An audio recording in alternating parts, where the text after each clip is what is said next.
I think we have a quorum, sir.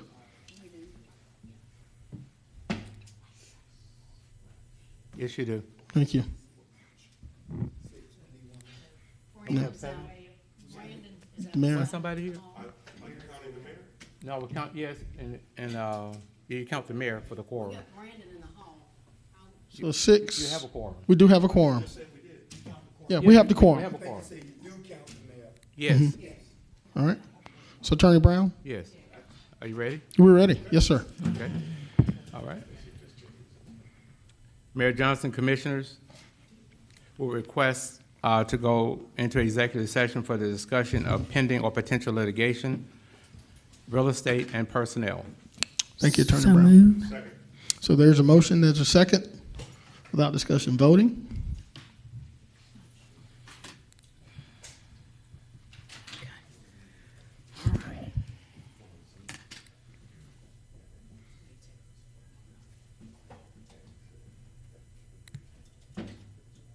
That motion carries with Mr. Bobby Williams, Mr. Sean Franham, Mr. Brandon Garrett, and Ms. Francine Scott out. Thank you, Madam Clerk. We're hereby now in the executive session. Thank you. Thank you.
Ready? All right. Madam Clerk, I hereby call this meeting back to order. Yes, sir. Attorney Brown? Thank you, sir. Mayor Johnson, Commissioners, will request a motion to execute the closed meeting affidavit. So moved. Second. I have a motion and a second. Voting?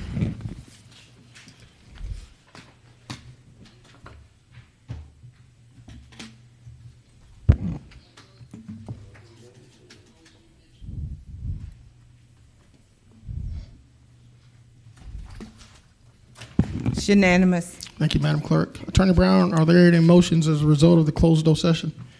Yes, sir, there are. There are three motions. The first being that we will request a motion to approve to transfer to Augusta, Georgia Land Bank Authority the following parcels located at and commonly known as 1643 Old Savannah Road, Augusta, Georgia, and 2919 Old Tobacco Road, Augusta, Georgia, under the auspices and guidance of the Augusta Law Department in terms of completing the closing. Thank you, Attorney Brown. So there's a motion. Is that Mr. Johnson and Mr. Williams? Okay. All right, so I have a motion and a second. Voting?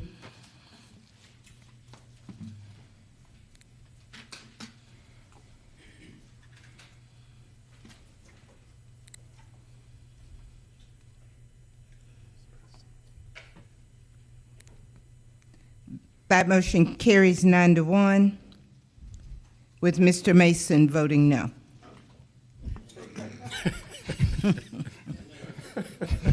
Was that a oops? All right, Attorney Brown? Yes, sir, thank you. We request a motion to adopt a resolution authorizing the payment of a verdict in favor of Rodriguez Bostic against Sheriff Richard Roundtree in the aggregate amount of $300,000 payable as follows. Rodriguez Bostic and Crane Law Firm PC as his attorney, further authorizing the administrator to disperse the amount of $300,000, waiving Augusta, Georgia Code of Ordinances, sections in conflict for this instance only and for other purposes. Madam Clerk, you record that. We have a motion and a second. Mr. Williams, Mr. Johnson. Mr. Williams and Mr. Johnson. Thank you. Voting?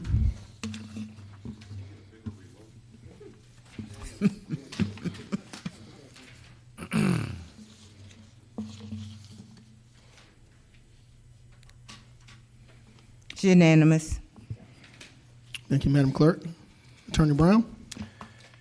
Mayor Johnson will request a motion to adopt a resolution authorizing the settlement of all claims to Danielle Jones in the aggregate amount of $4,000 payable as follows.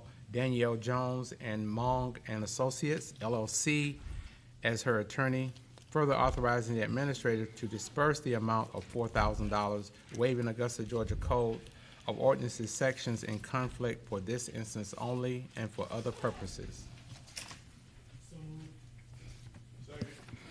Madam Clerk, I have a motion and a second. Yes, sir. Voting? Oh.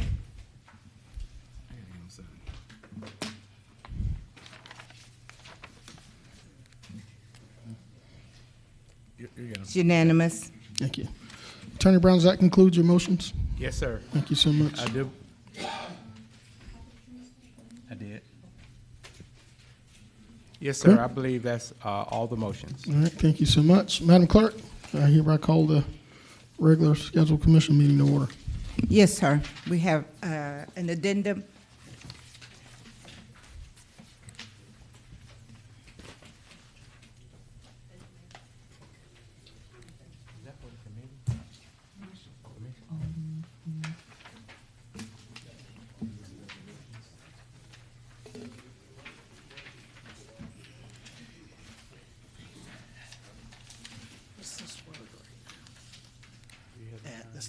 Yeah. At the department.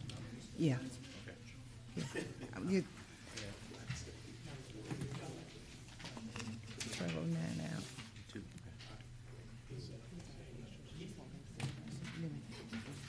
Yeah. Whenever you get the closed meeting affidavit, I'm referring to.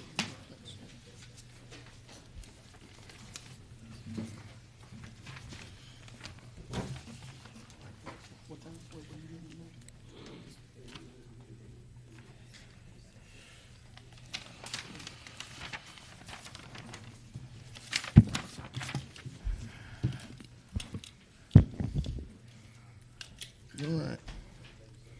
you, sir. Ready? Ready? Ready to proceed. Okay.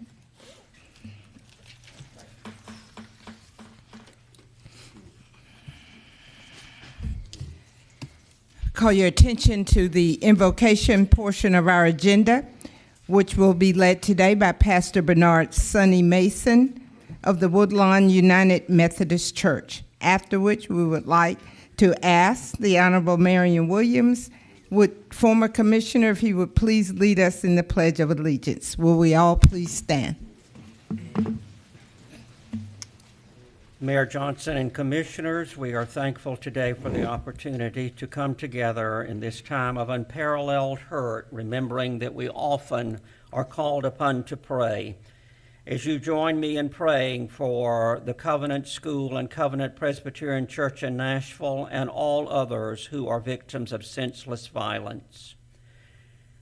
We hear the words of the psalmist, "The Lord is near to the brokenhearted and saves the crushed in spirit," as recorded in the 34th Psalm, the 18th verse. Let us pray.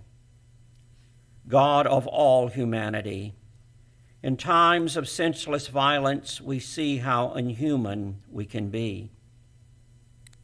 We pray for those who today are weighed down by grief in our nation and world. We pray for those who yesterday were weighed down by grief. And unfortunately, we pray for the day before, and all the days before that, and all the days before that. Remembering that you have called us to be a community of shalom, of peace, of justice, and wholeness. We pray for our leaders today, for Mayor Johnson and these commissioners, for the citizens of this wonderful city, county, state, nation, and world, that we would turn toward that justice and peace, remembering you have called us to be a people of justice and peace, because how we need it, dear Lord. And we pray this prayer, remembering that you are ever present. Amen.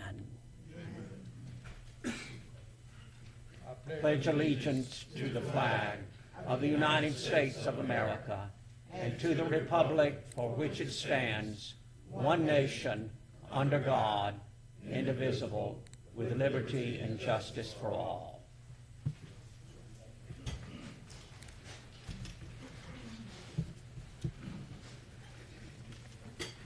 Pastor Mason? Yes. Not this time.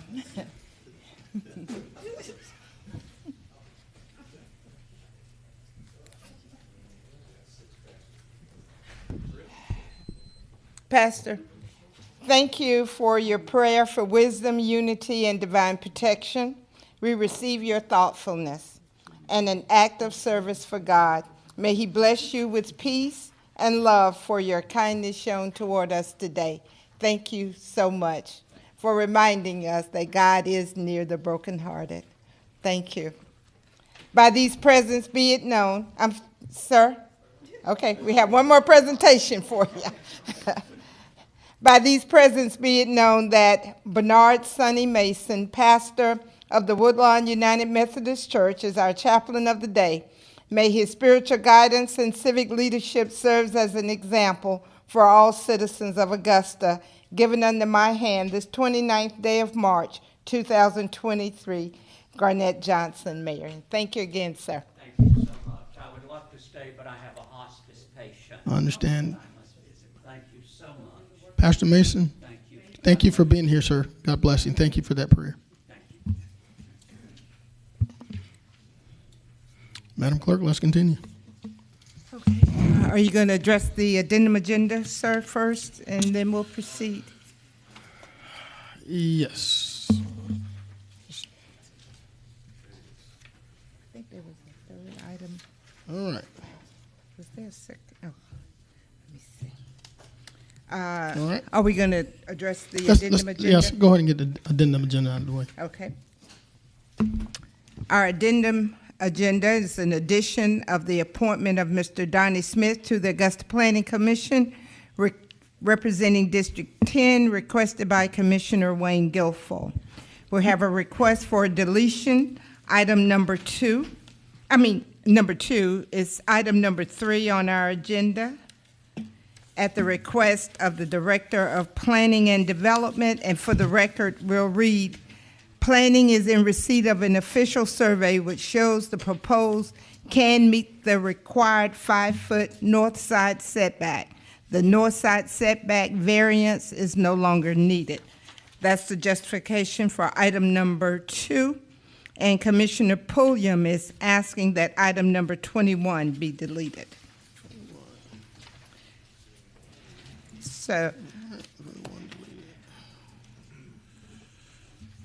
So we, okay, without objection. All right. Thank you. All right, no objections. All right, let's continue, Ms. Clerk. Okay. Call your attention to the delegation portion of our agenda. Mr. Marion Williams to discuss the Boathouse property. Thank you. Mr. Marion Williams, thank you for being here today. No, you don't need any introduction, but for the record, can you please state your name and address, please? Yes, sir. My name is Marion Williams, 1941 Crather Drive, Augusta, Georgia, 30906. Thank you, sir. You have 5 minutes. Thank you, sir. Thank you, Mr. Mayor and the Commission, for allowing me just a few minutes to talk about an issue that's close to my heart, and it's the Boathouse. Mr. Bond, before I get started, when I looked at the agenda, I wanted to start pulling some stuff, but I realized I can't do that, so I will go on and proceed with what I come out to do today, and hopefully share some information about the Boathouse, which is, I think, is a jewel for this city, which is called Augusta. I'm a little bit disappointed, Mr. Mayor, in how the maintenance or the lack of maintenance was done for 3 years or more, and the Boathouse got in the condition that it's in. I know it's been discussed and been mentioned about selling it.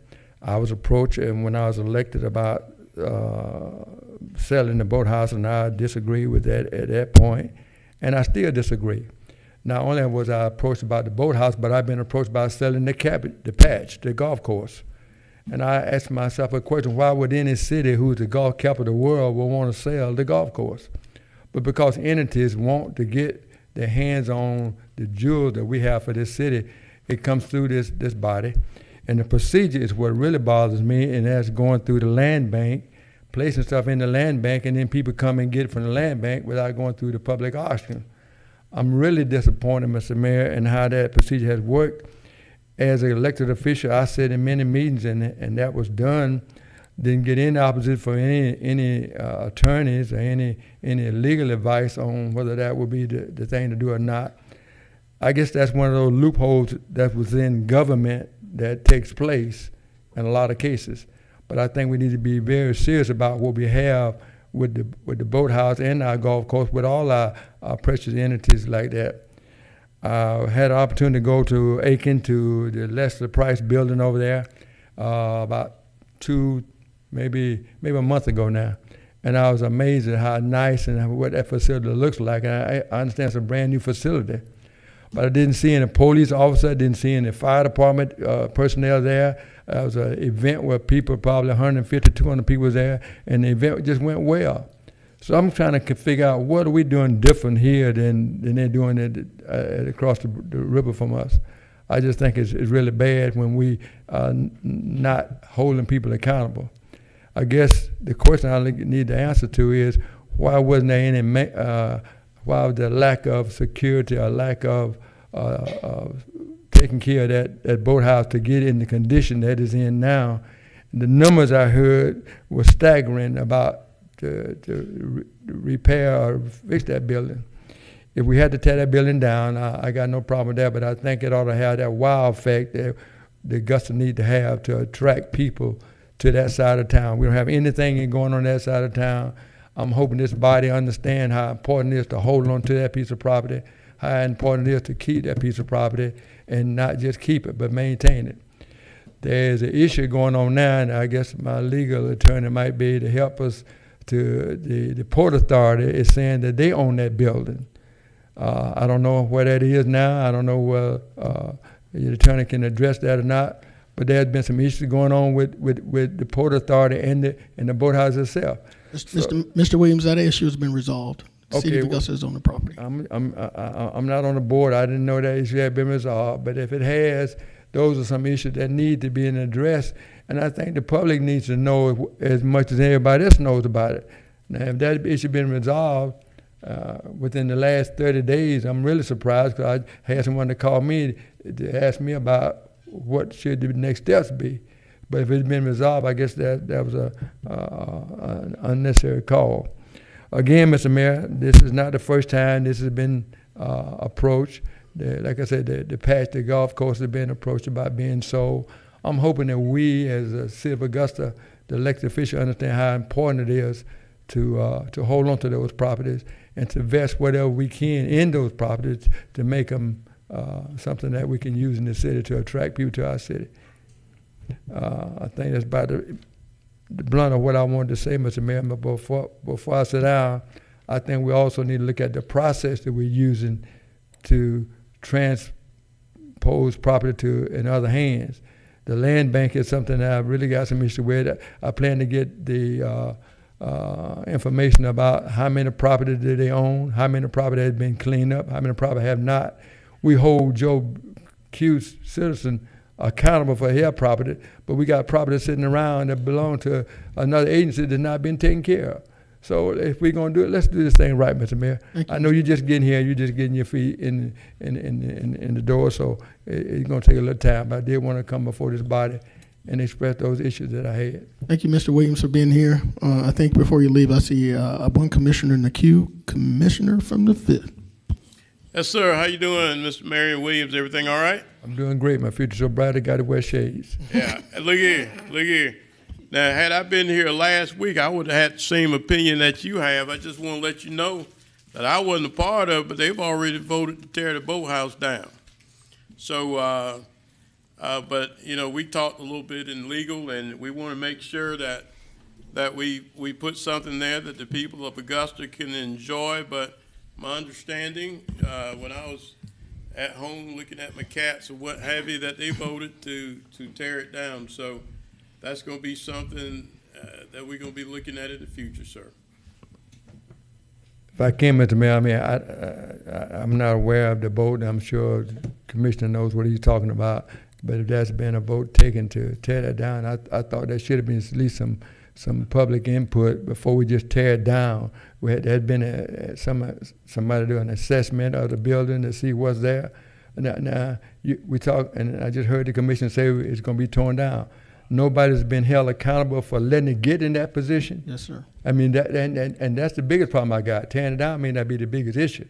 But when you let a building sit up for 3 years and nobody even went by, nobody even reported it, I mean, something just don't sound right, Mr. Mayor, but that's the politics of Augusta, I guess. But I appreciate Mr. Williams informing me that the vote has already been taken to take it down. It has been. Thank you, Mr. Williams, for being here. I appreciate it. The vote was taken last week, and it was unanimous by this body to proceed with demolishing the Boathouse and look at doing a marquee facility for that area. So, and it's going to include a lot of community input as to what goes back. So, thank you, sir. All right, Madam Clerk. Yes, sir. Thank you. Call your attention to our consent agenda, which consists of items 1 and 2.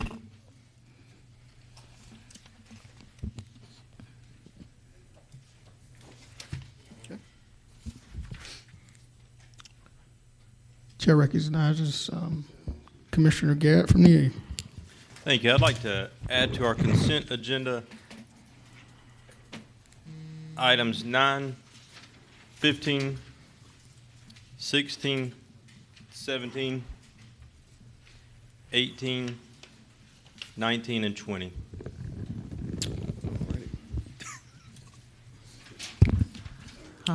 There are no objections. No objections to those? All right. Commissioner from the 9th, Commissioner Scott. Yes, sir. I would like to consent, I believe, Mayor Pro Tem, did you say 9? Yes, ma'am. Okay. 10, 11. Are there any objections to those? All right. Chair recognizes Commissioner from the 10th. Thank you, Mr. Mayor. See if we could consent agenda item number 23, number 24, 25, and 26.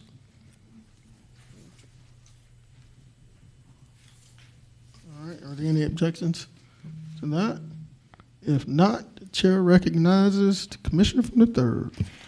Yes, I wanted to, are we still consenting, or may I pull an item?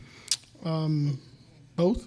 Okay, let's, I'd like to pull item number 7, please.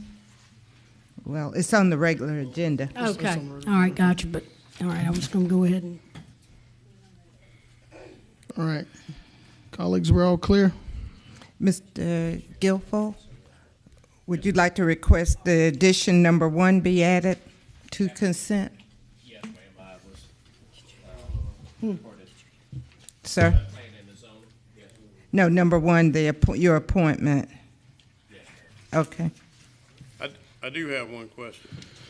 All right, commissioner from the 5th. Mr. Guilfoyle, what is light speed on number 23? Contract agreement with Lightspeed and the Charles B. Webster Detention Center. The contract is for 5 years. What is it for? It's to maintain a place the cost, labor, and travel expenses owned for related equipment agreement. Related to? It's an updated contractual agreement to renew the contract. There was already a contract in place, sir. Yeah, I apologize. I don't even have my book today, so I haven't read it. No problem. Yes, sir. All right. Commissioner from the 8th. Thank you. I'd like to consent item number 4 as well.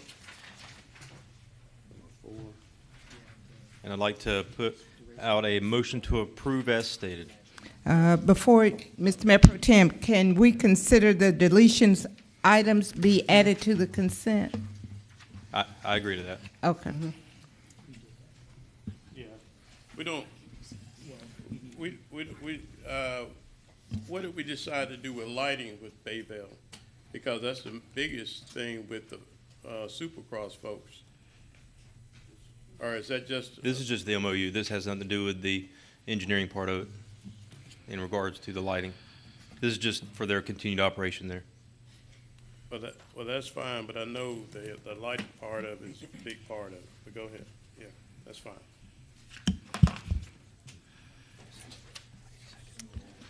All right. All right. I can second it. All right, we have a motion and we have a second. Madam Clerk? Yes, sir. Just for the record, to make sure we have them all. Our consent agenda would consist of item number 3, deletion, adding 4, 9, 10, 11, 15, 16, 17, 18, 19, 20, deleting item 21, item 23, 24, 25, and 26. And the addition from our addendum agenda, item number 1, 2, and 3. That's our consent agenda. All right. So, Madam Clerk, I have a motion and I have a second. Yes, Mr. Mayor Pro Tem Garrett and Ms. McKnight. All right. Let's vote.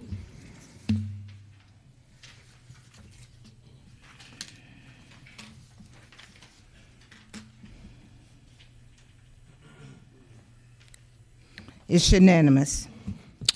Thank you, Madam Clerk. Let's continue. All right.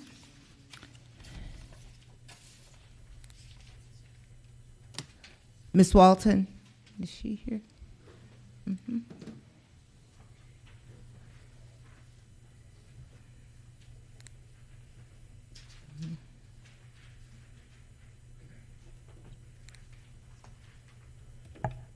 Good afternoon, Mayor and Commissioners. We have 3 items coming before you today.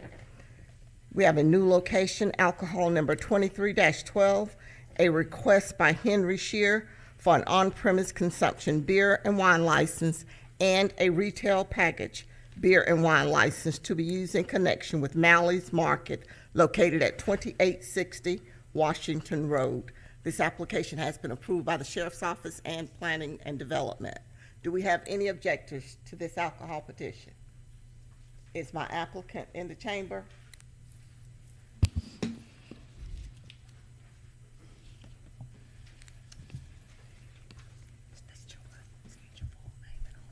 Good day, sir. Thank you for being here. For the record, please state your name and address, please. Henry Richard Shear, 2710 Downing Street, Augusta, 30909.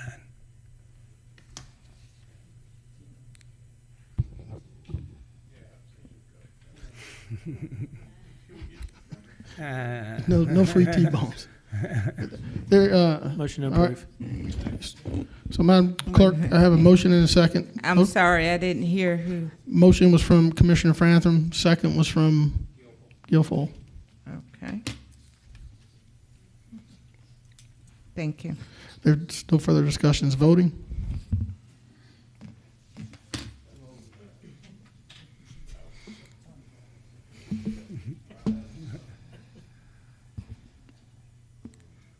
Commissioner Scott. Ms. Scott.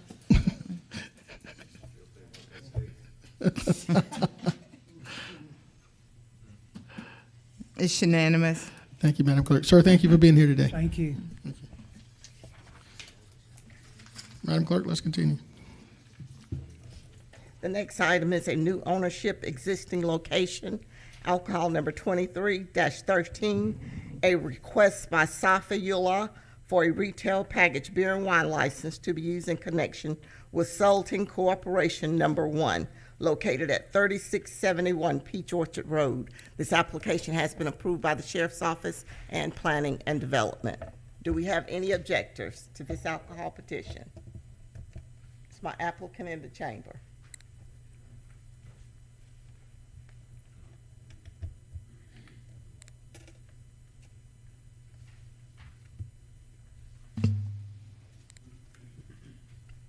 Mr. Eula, I talked to him this morning. He was out of town, but this is his brother that works at the store standing in for him.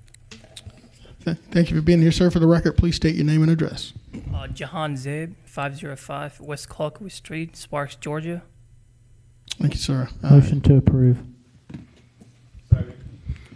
Madam Clerk, I have a motion and a second. Okay. Are there any further discussions before we vote? Seeing none, voting.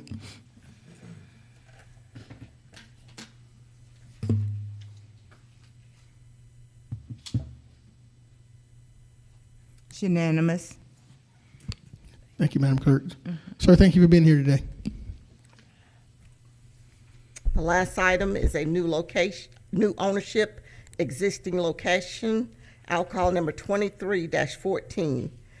A request by Solinderson Devahara, I apologize, I couldn't get this one, for a consumption on-premise liquor, beer, and wine license to be used in connection with Sheraton Augusta Hotel, located at 1069 Stevens Creek Road. There will be Sunday sales. This application has been approved by the Sheriff's Office and Planning and Development. Do I have any objectors? Is the representative in the chamber?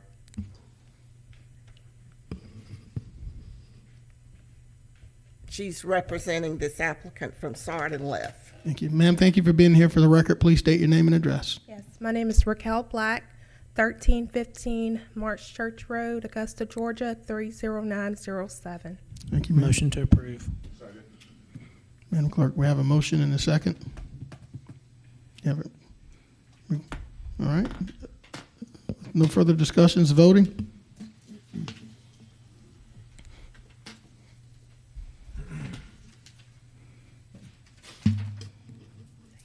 you.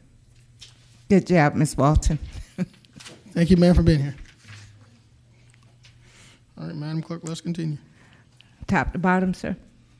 Yes, please. Thank you. Okay. Item number 8, discuss having a workshop on Augusta Richmond County short-term rental ordinance. Commissioner Pulliam.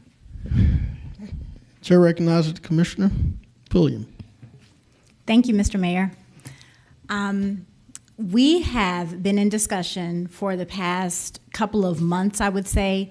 My colleague, Commissioner Frantham, has brought up on several occasions our current ordinance on short-term rentals, and I saw it fit to actually do a workshop so that we could review the ordinance as well as look at what the benefits would be for the citizens of Augusta, Richmond County, as well as Augusta, Richmond County. I have been in talks with Director Welcher as well as Director Delaney, and I've spoken to Director Welcher, and he has got together just some things as far as what the benefits could be. But Director Welcher, if you could come up, please. I'd like for him to just give a couple of points, but I definitely want to move forward with, if this body is in agreement with having a workshop.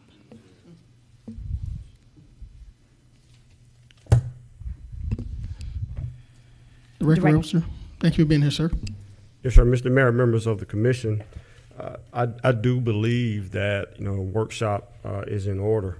Just a couple points, because there's been no conversation with myself, of course, with planning and development, as well as other pertinent departments who should be a part of this conversation to be able to articulate a presentation to you. But I think a couple things that I can just sort of throw out. When you start talking about short-term rentals and you talk about this as a concept, for the most part, this is a model that is outpacing hotels in about 27 markets. If you pull some quick data from an Augusta perspective, if you look at probably the number of short-term rentals, and if you look at that number in perspective, from a forecasting standpoint, in any given time, you can look at gross revenues of around 11 million, somewhere in there, which could potentially yield some type of tax revenue. And I'll just leave it at that. I think a workshop is in line. Why? Really for probably three reasons. One, we really need to look at how do we preserve the community culture. I think that that's very important when you start talking about short-term rentals and what they are. Some people define them from a day perspective, 28 days or less. Some people define them from a month perspective, 3 months or less or something like that. I think secondly, outside of preserving community culture, when you look at short-term rentals, the pluses or the minuses, are we keeping citizens safe when we talk about short-term rentals based on the locations of where they are? Then I think the biggest piece that a lot of people go to is just the maximization of the actual revenue structure and what that could bring. So I do believe that a workshop is in order. If it's appropriate, I would like to go through the Office of Administration and work with her to work with the pertinent departments outside of HCD and P&D, if there are others that need to be at the table, and render and come back to you all at a later date. Thank you, Director Welcher. I just have a quick question. How does this impact our tax rate as it relates to the masters and the tax rates that are passed down through the state of Georgia? I would sort of defer, Mr. Mayor, if you would, at this time to answer that question, if possible. You got it. Thank you. Thank you. Commissioner Pulley, thank you. Yes, sir. Thank you, Mayor Johnson. There are some things in place that I am not an accountant. I don't wear that hat here or otherwise, but there are some protective measures in place on a national level as it pertains to something called the master's tax. So that is something separate. Again, I am not an accountant, so I am not going to sit up here and give that information or recommend, that to anyone. But you can do your own research.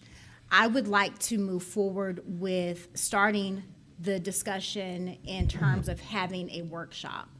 And I'm hoping that my colleagues would support that effort. Yes, I am making a motion. I'll second it. But can I have some clarity? Yes, I am. I'm going to do clarity. I'm going to provide clarity because also I need Ms. Bonner, if you or Administrator Dowse would be able to provide us with dates that this body could come together, as well as the pertinent departments, as well as partners that we have with Augusta, Richmond County that should also be at the table. Yeah. All right, so we have a motion and a second. I want to add that, make sure we have our community partners involved, the CVB and the Augusta Chamber, because they have a voice in this decision. I would ask that you also. So I have a motion and a second. Commissioner Frantham, I see you in the queue. Do you have any questions? I just want to comment. I agree with having a workshop. I just think that, like you said, every entity needs to have a seat at the table. You can look at Union County. They have a short-term rental ordinance that I think that this governing body needs to look at before we get to a workshop. Let's go ahead and get some of these answers before we just meet to meet. I think that for me, I know that in my district with the masters and hospitality and Airbnbs with National Hills, I'm getting tons of calls and complaints about it. This was going to be a discussion that we're definitely going to have after the Masters Week, and this is going to be there's some definitely ramifications on doing something like this, but it's something we need to talk about. Also, we've got multiple locations in my district as well where people are renting their houses out and having more than 2 dwellers where the individual's not staying in the house.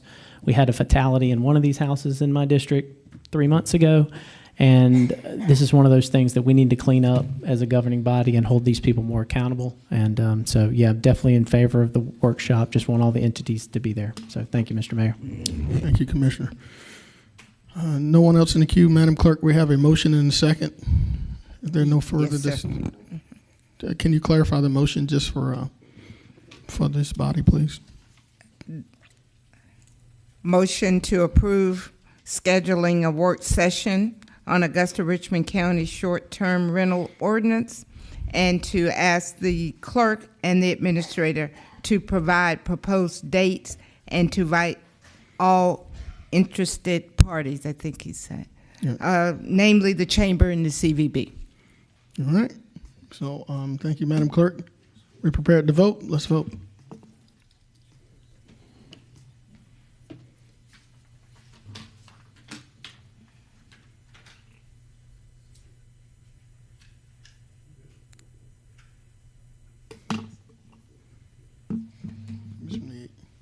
Mr. Garrett.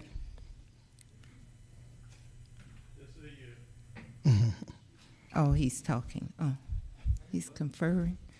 Okay. It's unanimous. Well, thank you, Madam Clerk. Let's continue. Okay. That would be item number 12. Motion to approve the execution of the letter of intent between Augusta, Georgia and Augusta Technical College for the use and operation of the Augusta Municipal Golf Course. Thank you, Madam Clerk.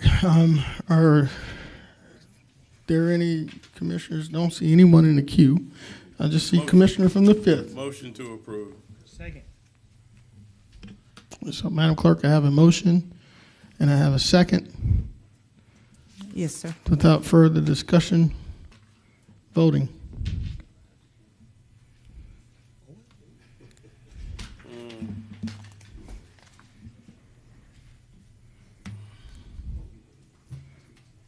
It's unanimous. Thank you. I just want to use a point of personal privilege, and I believe confidently that this is a great idea and a great item that we've addressed here as a body, in that Augusta Tech is a great community partner. They're going to provide years and years of an enhanced experience at the Augusta Municipal Golf Course. They've pledged to keep play affordable. I know that's been an item that's been addressed by many of our constituents, and we're excited. We're really excited about this partnership. So thank you, colleagues, for making this happen.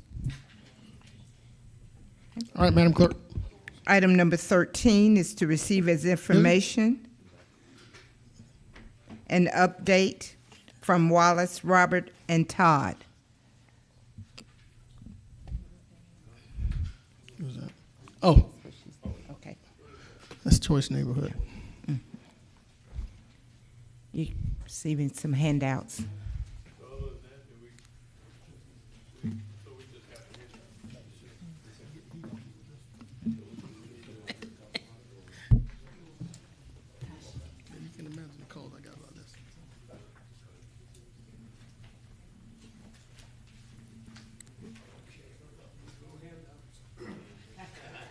Thank you.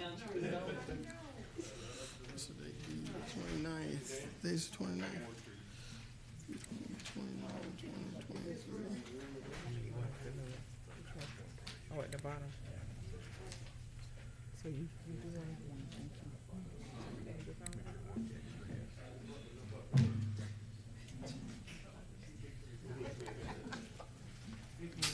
That's right.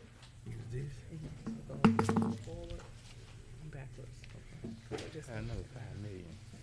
So you war chest. All right.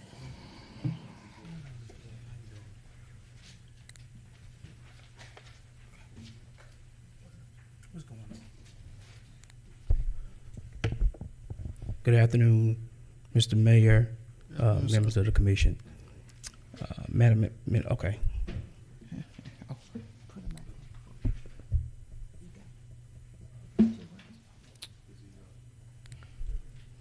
I'm sorry. Mayor Administrator Johnson, Dawes. Mayor Johnson and commissioners, good afternoon. Wallace Robertson Todd is Augusta's consultant for our Choice Neighborhood Initiative, and Augusta received a planning grant back in 2021. We procured the services of WRT in 2022, and we are at a critical impasse where I felt it was befitting for the committee members for Choice Neighborhood present an update to this body just to make certain each of you are clear and understand the goals of the Choice Neighborhood Initiative as well as our path forward. And so now I'll pass it over to key members of the committee to update you as stated. Thank you, Madam Administrator. Once again, good afternoon to Mayor Johnson and members of the commission. I'm Jeff Poozer. Under a previous administration, I was assigned to the Choice Neighborhood Initiative as the project manager. So today, myself and other key team members will be providing some updates for you. So I'd like to begin by showing you the PowerPoint.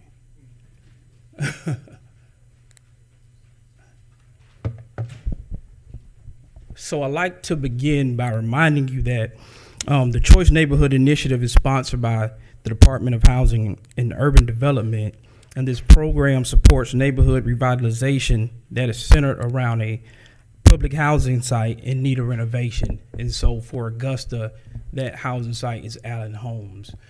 Through this initiative, the City of Augusta and the Augusta Housing Authority, we received a 2-year planning grant, and we were awarded that planning grant back in November of 2021.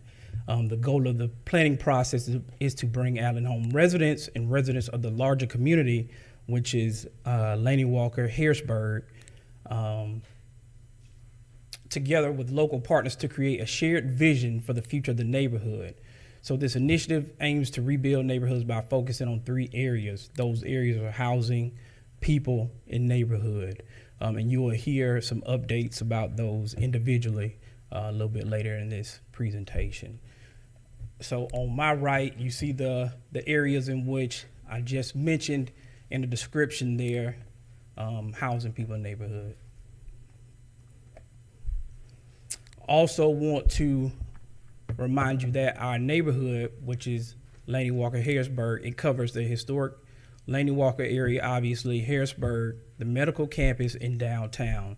So again, if you refer to slide number 5, in your slide deck, you'll actually see the boundaries of our Choice Neighborhood, And so the main focus of this plan is to explore ways to improve the quality of life for Allen Home residents.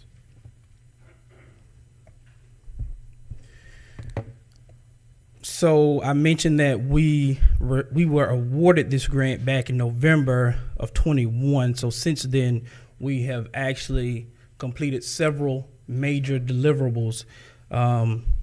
Last year, in March of 22, we completed a HUD site visit. So this was a 2-day virtual event to introduce the plan to HUD, to our grantor.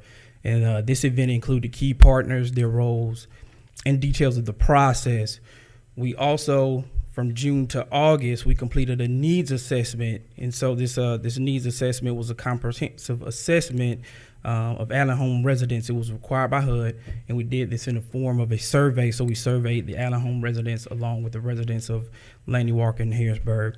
The findings helped us identify issues and create a baseline for the plan, strategies, and metrics to measure progress.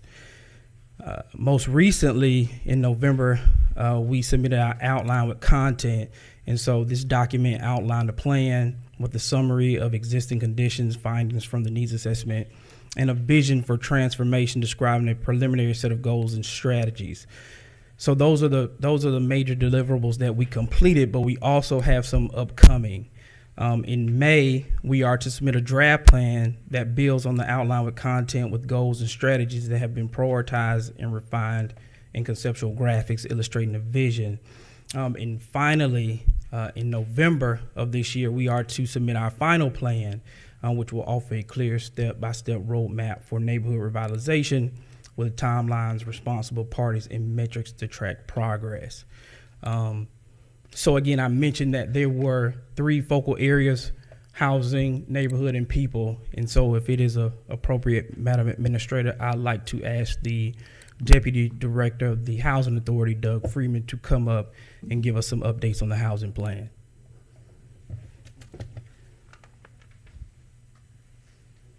Good afternoon, everybody. Hey, sir. So a couple of things with the housing plan is one of the biggest issues that we've come across in developing a housing plan for this particular choice neighborhood is that we are not currently planning on redeveloping on the same site at Allen Homes. There's several reasons for that, but prominent reason is its location. Allen Homes is very isolated, and were we building a new public housing development now, it probably would not be approved as an appropriate location. For those that have been there before, you know it's surrounded on 2 sides by railroad tracks.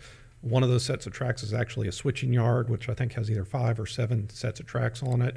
It has the raised portion of Gordon Highway on one side, and then the 4th side is bordered with light industrial area. So it's kind of a housing development stuck in the middle of a light industrial area. So when we made the decision to look elsewhere, we were looking inside the choice neighborhood boundaries, which you saw that map just a few minutes ago. But when we're looking for things, we set some goals in the planning process on what kind of site or sites that we're looking for that replacement.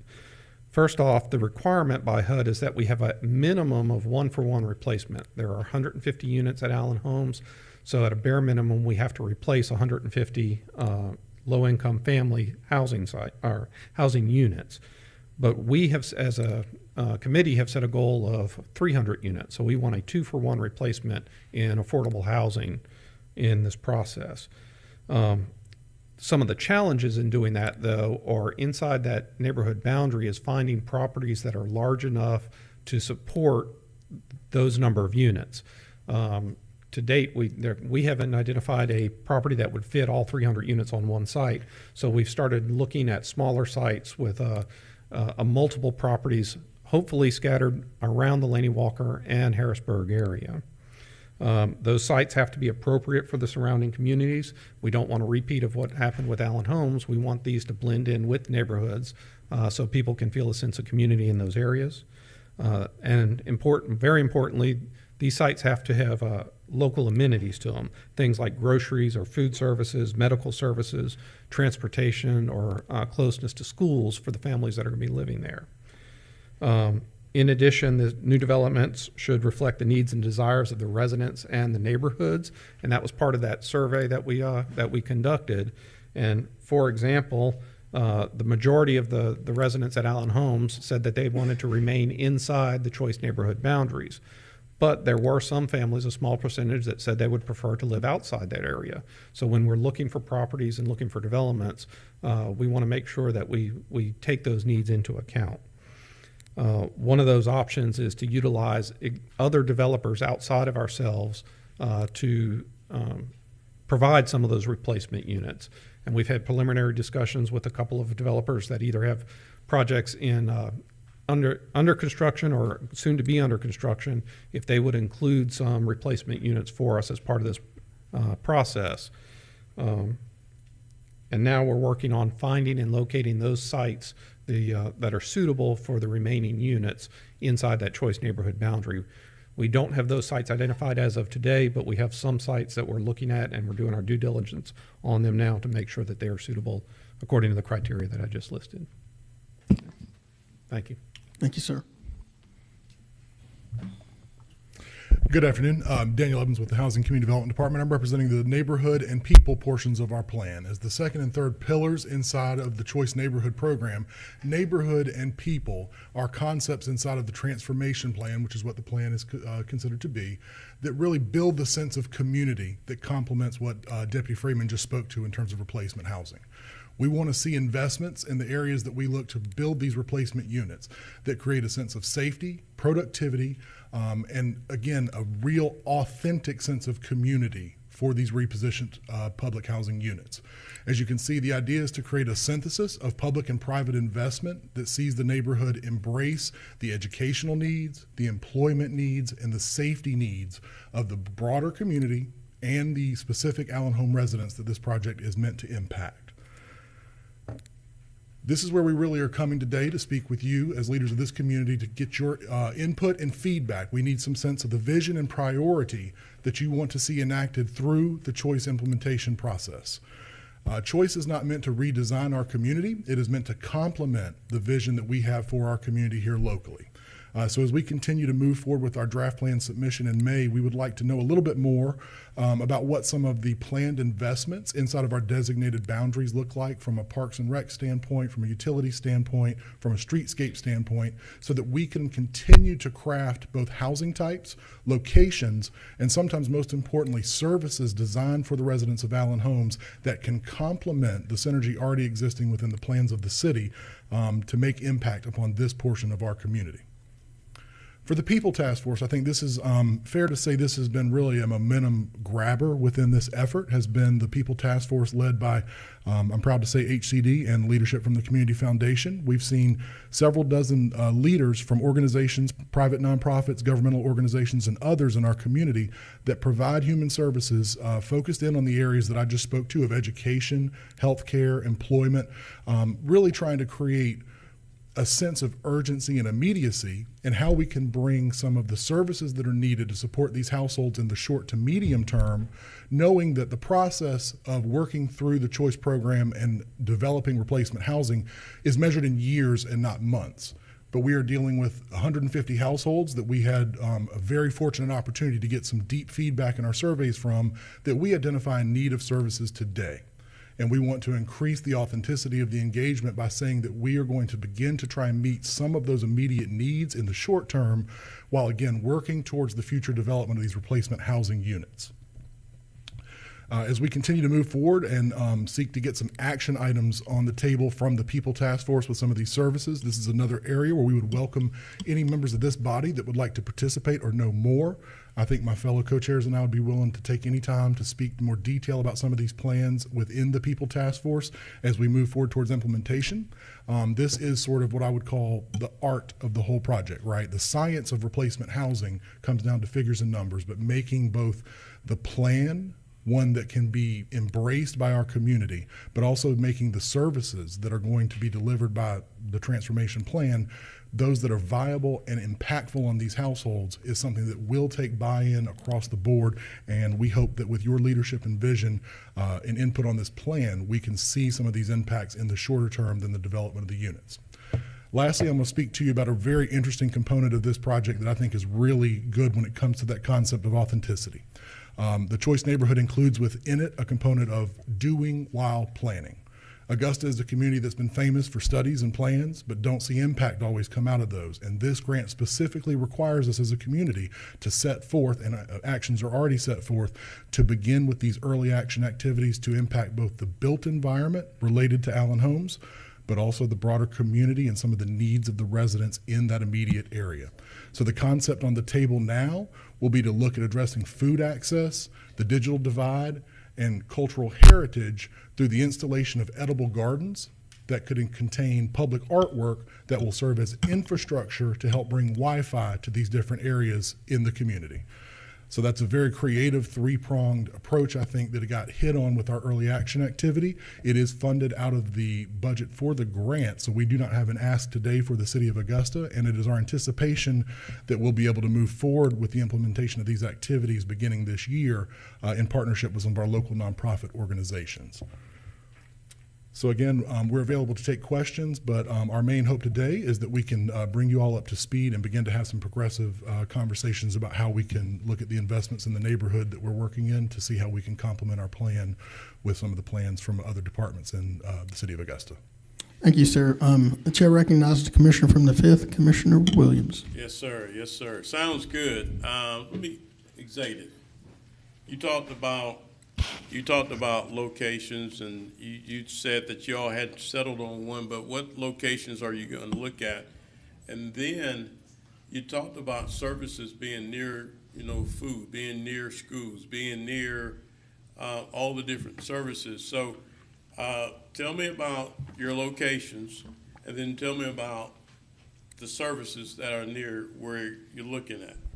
Okay, so part of that is I need to be careful about naming specific locations in an open meeting at this point because we do not have site control of those, but I can give you some general ideas of what we're talking about. And what I'm really trying to get at is that I did have some conversations with some people, and they did give me some locations, but the services are not near. And so if the services are not near, what are you guys going to do to get services there? Absolutely. That's a key part of this plan. If this was just putting housing up, then it wouldn't be called a neighborhood plan. So part of what we're trying to do is bring in that investment by outside companies, grocery stores, Okay. possibly. Yes, sir. Okay. I don't really want to interrupt you, but I know that one of the sites they were looking at was the site where the old jail was. So are you saying that if you do housing there, you're going to find resources to bring a grocery store there? So that particular site is not under consideration at this point. Okay. But the answer to that question is yes for the sites that we're trying to do. It may not be right next door, but we want it closer than 10 miles away. We don't want people to have to take 2 different buses to get to a grocery store, that sort of thing. Well, that's going to be, and I'm not trying to shred what you guys are trying to do, but, if you live downtown, it's closer to go to North Augusta than to go anywhere else in Augusta.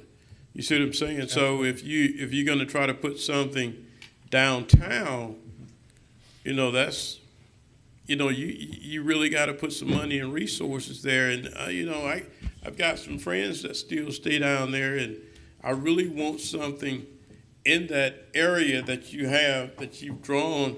I really want you guys to put something there and then bring some resources to the community. If you're not going to bring resources to the community, I'm digging up my nose.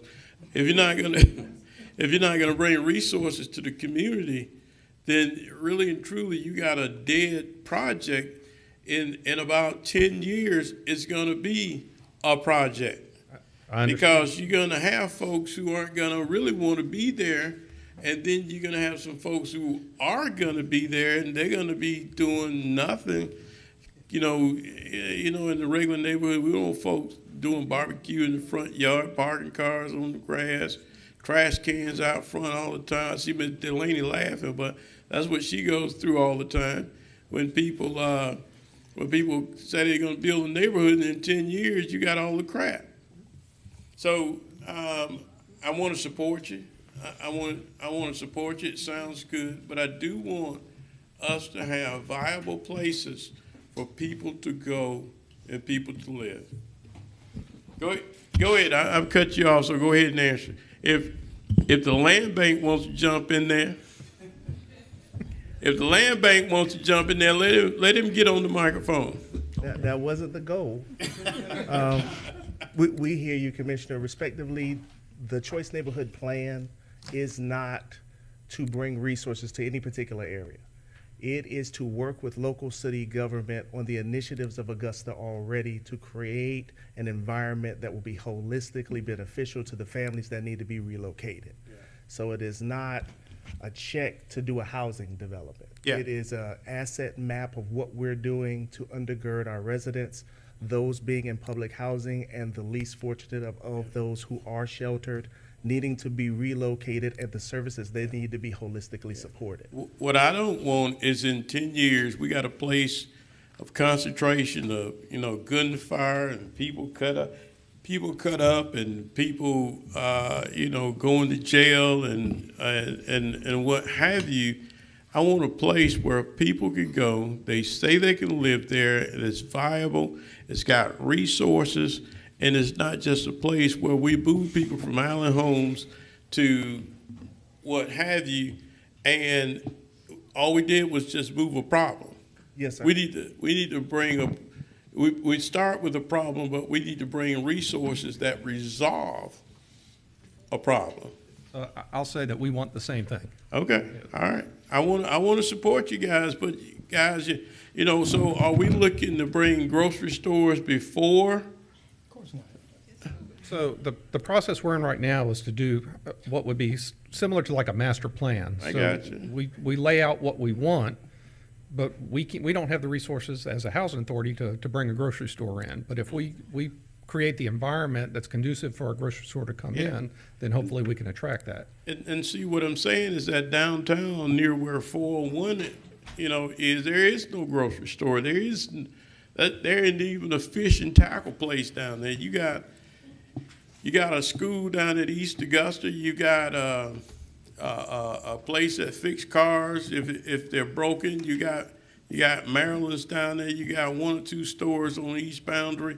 You got May Park, and then you got a bunch of folks that live down there, and it's just not conducive to being successful, if you understand what I mean. I absolutely do, but we have to start somewhere, and this is what we've been given to start that process. Yeah, but I went to the doctor recently, and if you already got a stomach ache and you just put stuff, and I'm being clean when I say that, if you got a stomach ache and you just put stuff in your stomach, all you got is a stomach ache. So now we got the housing director want to come up here. So go ahead. No, sir. You good? You good? Come on.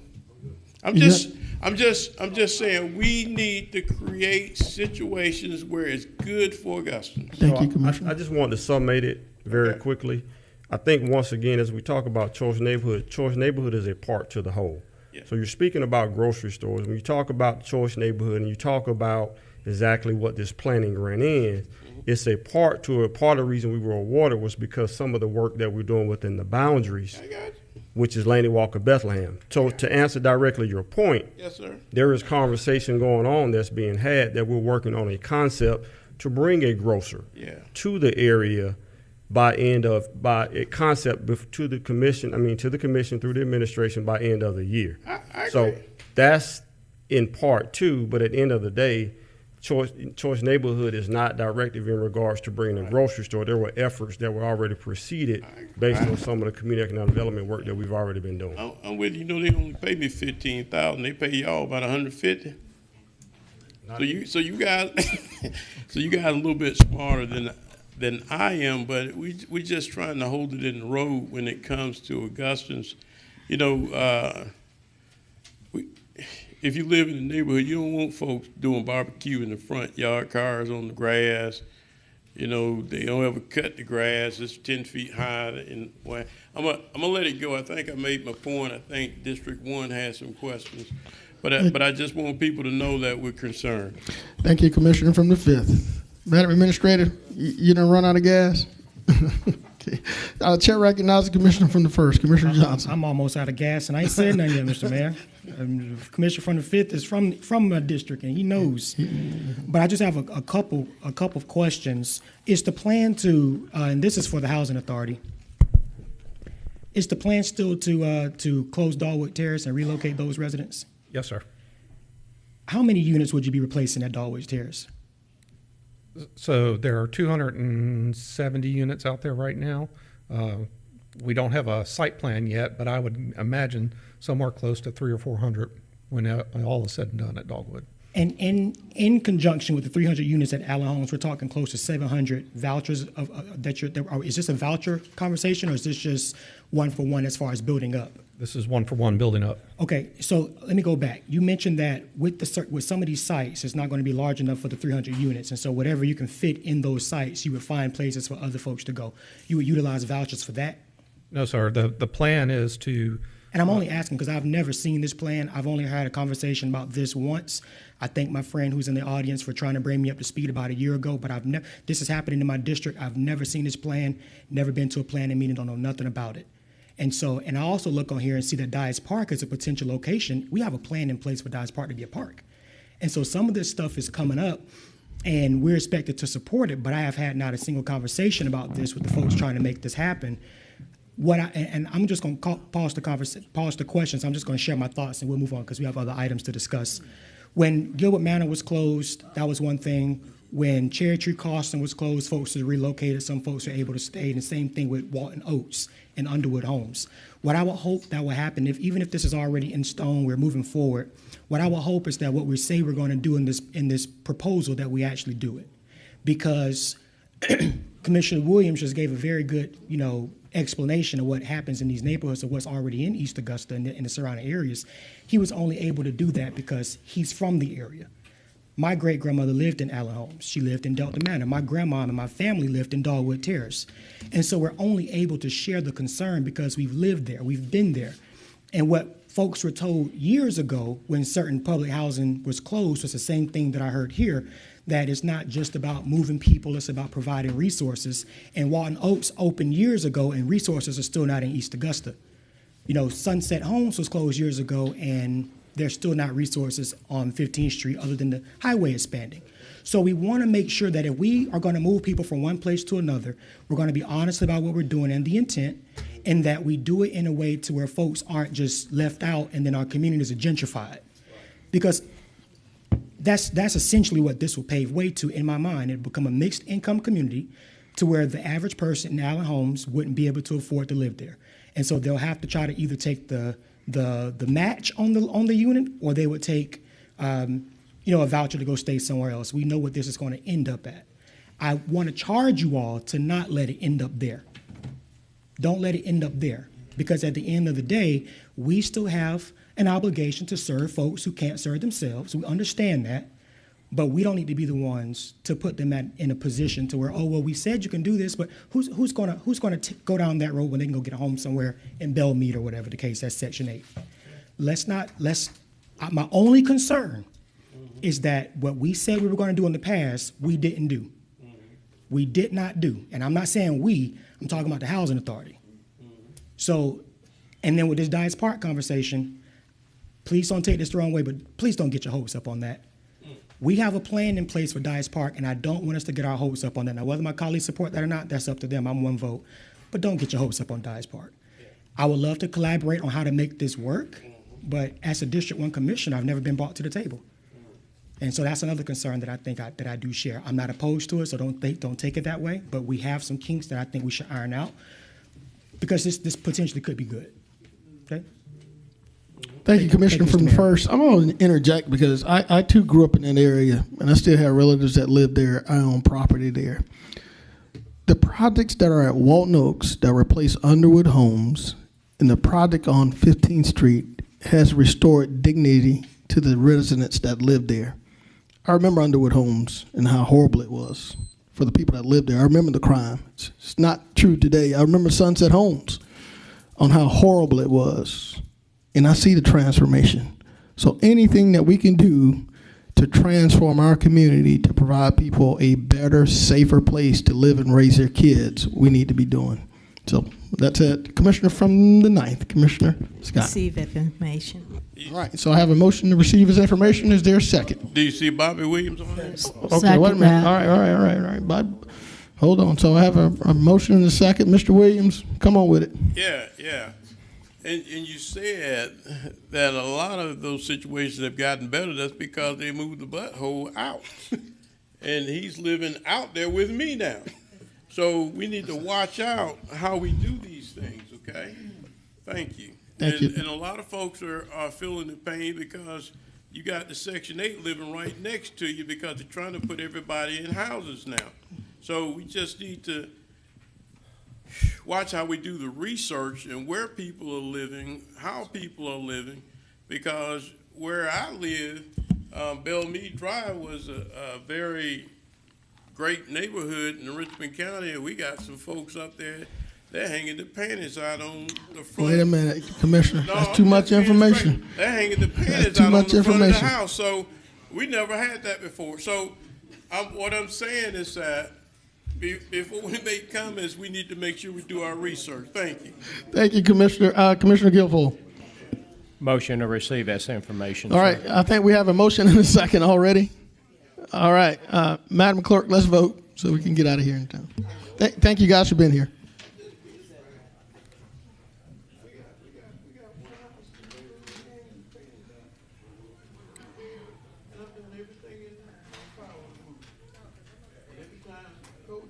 Who's on 8? Mr. Garrett.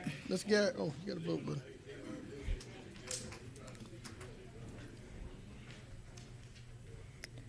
That motion carries 9-1, with Mr. Mason voting no.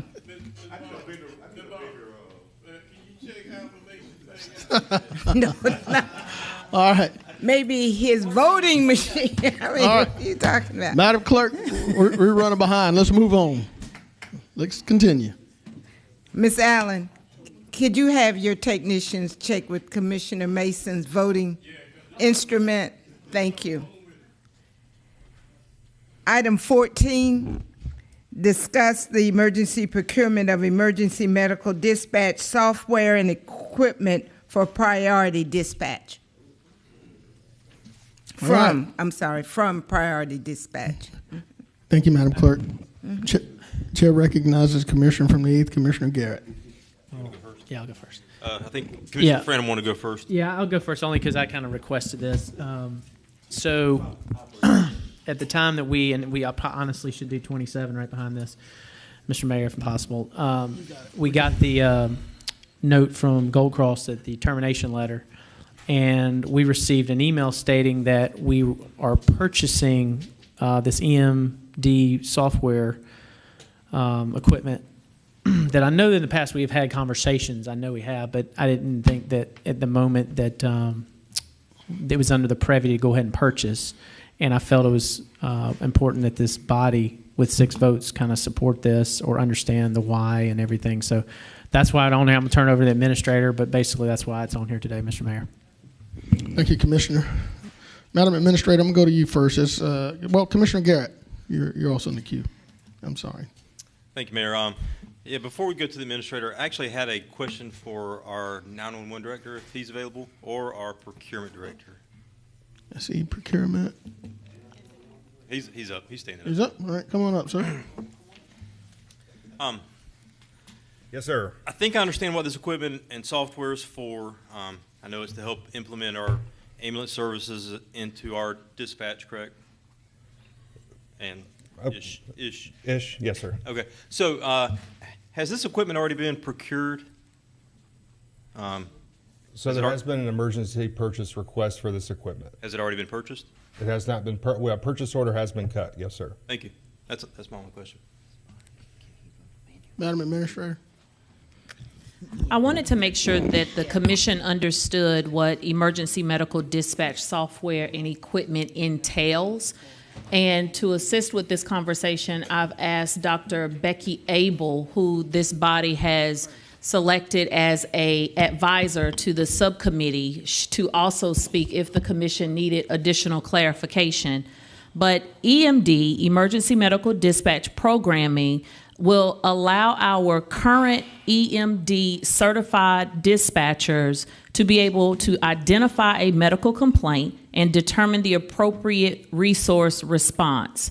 This is most commonly known as when you call 911, there is someone that is trained and provided with computer-aided computer-aided software that could lead the individual through key step-by-step standardized instructions for time-sensitive medical emergencies. A common example is if a child is choking while someone is on the phone with 911, that dispatcher will be able to walk that individual through key life-saving steps such as clear the airway, hold your head back, or hold the child over your knee, pat them on the back, to walk them through how to save a life or at least be able to sustain life and public health in the event of an emergency before help arrives. Without this individual, there could be instances where someone may suffer from emergency medical emergencies in which this assistance would not have been possible. Again, Dr. Becky Abel is present if you would like to know more information concerning EMD software. I would love that. Mr. Mayor. Wait just a second. I'm on the docket, though. No, I see you. Dr. Abel, are you still here? Can you come up, please? Madam Clerk, while she's coming up, this software that we purchased, is it a piece of software that's needed in relation to the transition from Gold Cross to Central EMS, or is this something as an addition that we just need as a government? No, this software is needed simply because Augusta has plans to dispatch our own medical calls. And as a result of Gold Cross terminating service, Augusta would not have the ability to help our visitors as well as residents. All right, Dr. Abel, if you will, for the... Mr. Mayor, can I make a comment first? Can I make a comment? Let me let Dr. Abel go and I'll come to you, okay? I mean really and truly, this is something that doesn't make sense. We got emergency, and we got people who are trying to do a good job, and we're questioning whether or not they should buy some software. Dr. Abel, this is not even a dabbling conversation. If you will, for the record, please state your name and address. Becky Abel, 406 Headgate Drive, 30907. And please state the reason for us needing this software, please. So when we talk about emergency medical dispatch software, I want to relate that to something that you might be more familiar with, the emergency department. So when you come into the emergency room and you have an emergency, you are a loved one, a family member, you expect a trained nurse or a trained physician, trained staff to provide the most upfront medical care available to you at that exact moment. Let's change that to the pre-hospital environment. So when you're having an emergency and you have a pre-hospital member there, you expect the best EMT or paramedic available to render care to you. What is often overlooked in the emergency medical system is dispatch. I like you to think of dispatch as the first of the first responders. The minute the phone call is picked up is the minute the emergency response begins. There is a set of data that goes through a very systematic way to deliver the medical resources and care, just as the administrator had mentioned, on how to respond to these emergencies. In addition to just having the response, there is a data bank that we'll be able to evaluate. There are metrics and standardization of care that we can look at. There will be physician oversight to these things. So as evidence-based medicine continues to evolve, once you have an EMD program, you have a physician available to monitor that program and make sure that the care is delivered correctly and up to date, again, with the evidence-based literature that is present. Thank you. Thank you, Dr. Abel. Thank you. Chair recognizes the Commissioner from the 5th. Now is your turn, sir. Well, since okay, this is the Gold Cross bull crap. We need to leave Gold Cross alone. Had it not been from somebody from Gold Cross contacting these other commissioners, it probably wouldn't be on the agenda. And what I'm getting at is that we're questioning whether or not this was a good purchase, emergency purchase, or what have you. If this is, come on, let's leave that alone. Can I give clarity? Whatever. I'd love to get some clarity because he's not really. Listening. Well, I think you said that the clarity was. Wait a second. Hold a second. No, they didn't call me nothing. And then I haven't you told put me this, Out of order, Commissioner. Out of order. Oh my God, you need help. They said central. That's what we need to be concentrating on. Okay, can I get clarity? What you need clarity for? The administrator sends us an email stating that we're purchasing something without telling this body what all the details of it. Of course, I'm going to question it. Oh, this is an emergency purchase. There was emails flying, doing open records requests, media. You'll see the emails. Some software for emergencies. We get an explanation today, so the clarity of why we need it. Thank you. All right. Help. Thank you, Commissioner. Commissioner from the 8th, Commissioner Garrett. Thank you, Mayor. So as a follow-up question to some of my earlier question about whether we had already purchased this or not, we have a 911 center that just won awards. I'm really surprised that we already don't have this type of software within our system. That to me, that's just really shocking. And if it's something that is needed, why are we doing an emergency procurement of it? Why didn't we not just go through the normal procurement if it's not something that we're trying to do in order to meet a certain deadline? No, that's exactly the reason why we're doing it, to meet a certain deadline, which is also the reason why it was declared an emergency. What is that deadline? And April 22nd. Thank you. And your first question was, why did 911 not already have the software? There was not a need for Augusta to have the software because our current provider for ambulance services handles our dispatch. However, in preparation for Augusta to procure the software, we have our current dispatchers within 911. They are already certified to utilize the software. So this is not a process in which Augusta had not had future plans to handle our own dispatch. And please note that by Augusta dispatching our own calls, not utilizing whatever ambulance provider we have, that saves valuable lifetime in regards to the health of our citizens, residents, and visitors. So in the past, there was a push to have the previous zone provider in our 911 center, or even to have our 911 center dispatch, and that was always a pushback. So it's just, for some of us that are sitting up here trying to understand, I think the software is great, and it's something that is well needed as well as something that should be implemented. But thank you.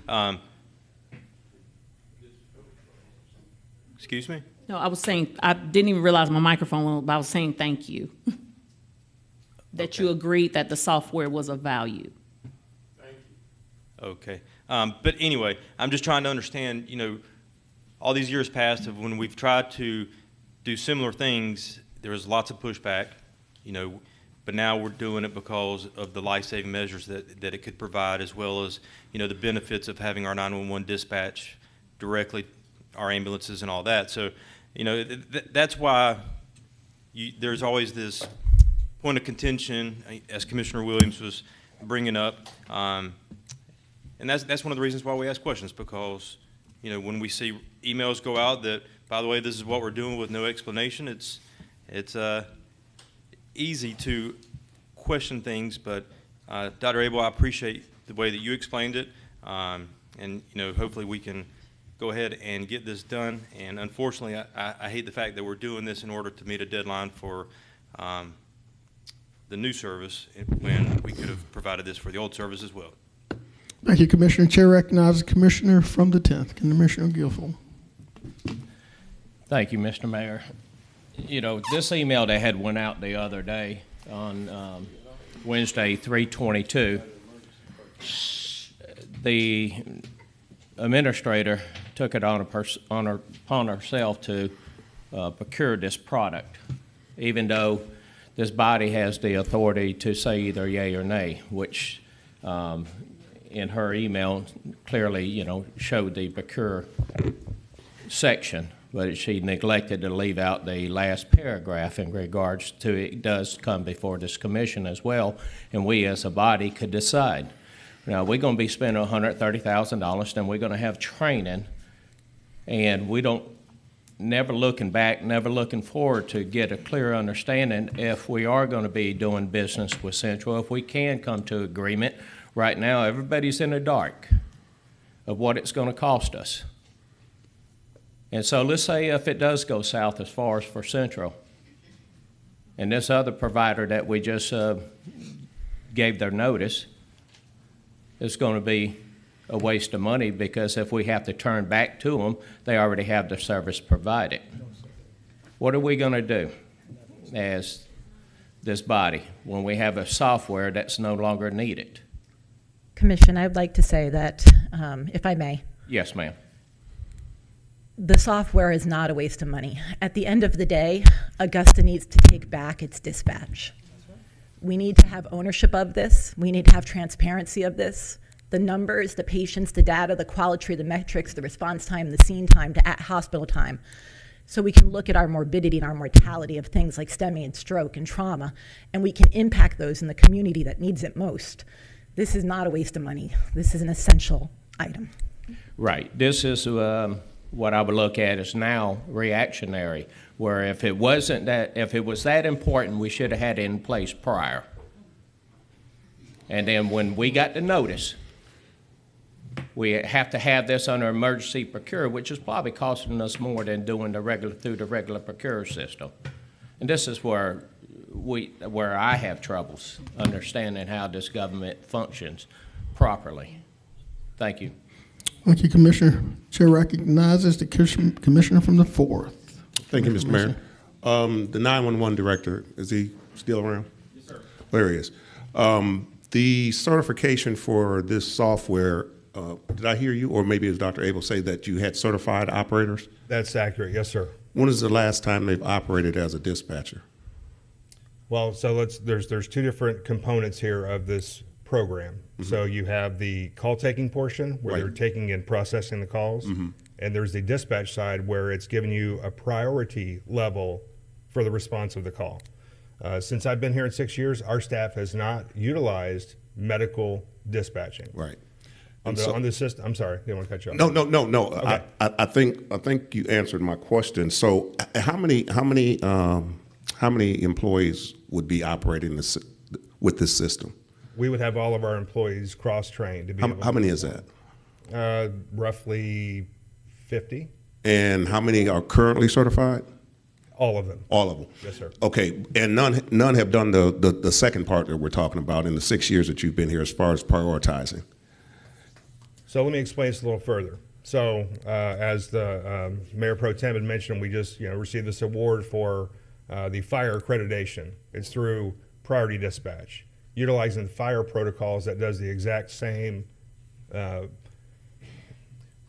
software, same technology that we're speaking of here for medical. So I feel the staff, they are prepared from a comfort level of using the software platform. Now, don't get me wrong, medical is different from fire. That's like a heart surgeon and a brain surgeon. Mm-hmm. We understand there's a difference. But there is a comfort level that staff are familiar with the protocols. I mean, they had to get certified with the protocols to become certified. So we do have that confidence. And again, and if I may, just mention Yes. one thing. There's a major concern that on April 22nd, when someone called 911, they weren't going to be able to be told what to do in an emergency. And so if you walked out to the grocery store on April 21st, you called 911, Gold Cross's staff would be able to provide you life-saving instructions over the phone. If the 22nd rolled around and there was nothing in place to be able to provide the citizens those same instructions, that same safety instructions to help save lives, that's a concern. Okay, great. Now, you feel comfortable on the 22nd that staff will be able to handle these calls appropriately? I don't. I mean, appropriately, so we Did you won't say have you the don't? software. Let me explain. So we won't have the software in place by that time. We have the flip chart protocol sets, which is really what's used as a backup. So what's going to occur, and of course it has to come, we're looking for the direction, but at the same time, we have to have the systems in place in order to provide that service for the citizens. A lot of training is going to take place between now and then, if that's the desire. At the same time, I know there are other things coming through state regulations as far as the 1st of January 2024. All 911 communicators in the state of Georgia must not only be trained, but able to provide telephone CPR. So we got to have the folks prepared for the future.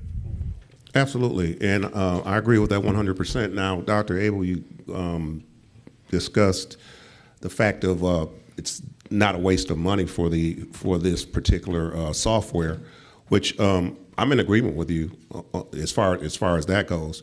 I don't think that was the issue from my standpoint. I think it was just how it was handled, and the fact that, from my perspective, if we're back in the dispatching business, right, and which Gold Cross used to do, so now as we come and we're buying this from Priority, is that where that's coming from Madam Clerk? Administrator has Priority is the current provider that services Augusta 911 system. So yes, I wanted to make certain that that is not Priority, which is the Right. parent company to Central EMS. There we go. That, because that's important too. When you're, making these delineations, because people have in their minds whatever they have in their minds, depending on what's happened. So this clarity is absolutely important. But the fact of the matter is that once we get this system down and we get it together, and probably should have had it, but the problem that I have, or the question that I have, which is not going to be answered today, but I'm hoping that this will, how shall I say, as far as the subsidy goes, it should be lessened, in my opinion, because this is not a task that we had before. So when we're talking about the final price of what we're going to pay for whomever the provider is, we are now taking on the responsibility that we did not have before, and the accountability for that. There should be a value that's added into that reduces that price that would be charged as a subsidy. So that's the one thing that I definitely want to see happen, and especially if we're going to house them in our fire stations, which we did not do before.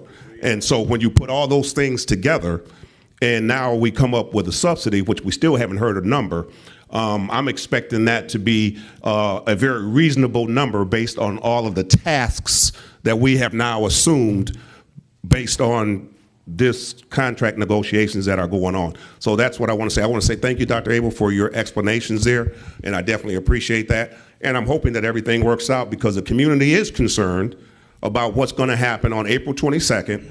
When a phone call comes in, are we going to be able to deal with that? Now, the commission is going to hear it one way or the other, and those things that were said about other providers being slow and not providing the right, or getting to the right place, now that's going to fall on strictly on Augusta. And so we need to be prepared for that too. So this isn't a fix-all situation right now, and we're going to find ourselves probably with more complaints in the immediate term than maybe what we had previously. Who knows? But we'll see about that.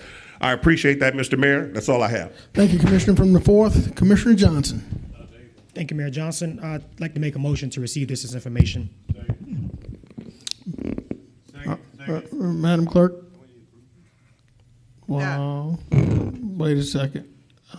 There's a motion and a second, but there's a question on the floor. Okay. If this needs to be approved, or are we just receiving this as information? It's just received as information. Just receiving this information. Yes, because this is not the emergency procurement, because it does not have the attachments. Commissioner?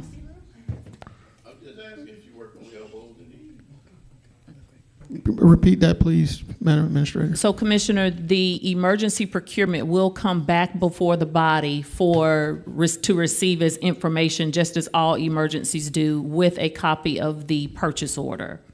All right, thank you. Madam Clerk, we have a motion and a second. Yes, sir. All right, voting. Mr. Mason, well, Mr. Mason's, okay, are you?